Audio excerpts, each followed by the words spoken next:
Hi guys, ito po ang Gamindigs Vlog, nagbibigay ng kasiyahan para sa ating mga kababayan na naghahanap ng pagkakakitaan. Ito guys, dito sa ating channel marami tayong mga video na pwede nyong panoorin at sundan kung paano ang mga pagre-repack at pwede natin pagkakitaan ng mga paninda. Ito re-recommenda natin ng mga coating guys, tulad nitong ating re-repackin ngayon na sweet beans.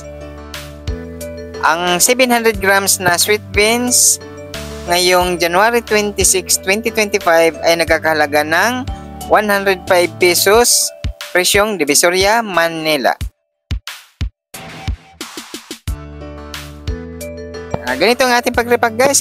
Kung sa pang 20 pesos, itong re-repackin natin guys pang 20 pesos. Gagamit lang tayo ng plastic na 5x7 or depende na sa inyo kung gaano kalaki ang plastic na inyo pagbabalutan at kung magkanong presyon na gusto nyo. Ito sa akin guys, dalawang balot ang ating re-repackin at nakagawa tayo dito ng 14 ka balot na sweet beans. Ang bintahan lang natin dito 20 pesos. Nasa inyo na guys kung magkano yung mga puhunan at saka kung magkano inyong gustong bintahan or magkano gustong nyong kita sa ganitong mga kot-kotin. Ito guys, kailangan kung mag-umpisa pa lang tayo, bili muna tayo ng konti lang para masubok natin kung magiging mabilisan yung mga lugar. Ito guys, ang buhay ng sweet beans na to, mga 1 linggo lang to hanggang 2 linggo na kailangan titingnan natin to pagka naka-display natin, kasi pagka nagmo-moisture at saka nagkakaamag to pagka yun ang kanyang nasisira to pagka matagal na. Kailangan mga 1 linggo lang to ang buhay nito. Tsatsansayin lang natin siya kung gaano siya kabili sa ating mga lugar. Makikita nyo, huwag nyong dadamihan mo ng pagbili ng ganitong sweet beans kasi napakaiksi lang ang kanyang buhay nito. Ganyan lang guys, bago naman natin to hit seller or i-sell, kailangan bibilangin muna natin kung magkano ang ating puhunan at saka kung magkano ang ating gustong tubo, para pwede naman natin yan bawasan or dagdagan. Ma-adjust pa natin yan. Ganun lang ang ating pagre-repack nito. Pwede tayong kumita guys. Kailangan pag nagtinda tayo ng mga ganitong mga kutkutin,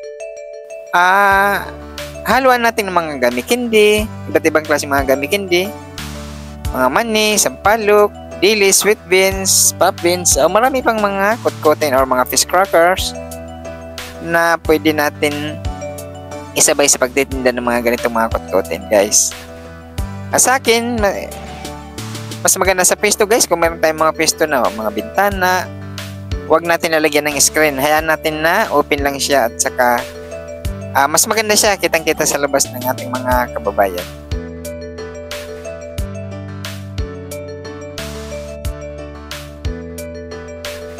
Pag-repack nito guys, yun, mas maganda naka-plastic lang para mas konti lang ang ating gastos sa plastic kaysa gagamit tayo ng mga bote. Ayun, mas mataas pa ang mga magiging puhunan natin. Ito, mabibenta lang natin to sa ng 20 pesos or depende sa inyo kung magkanong inyong bintahan. Ayan, pag nag-umpisa tayo guys, bibili muna tayo ng ilang balot muna o mga 1 or 2 balot para makita natin sa ating mga kababayan kung magugustuhan nilang mga ganitong klaseng paninda. Pero guys, mabili to sa ating mga kababayan mga ganitong kutkutin. Ang ginagawa ko nito, gumagawa ko ng ito 20 pesos at saka 5 pesos sa maliit naman na plastic guys, para abot kaya ng ating mga kababayan.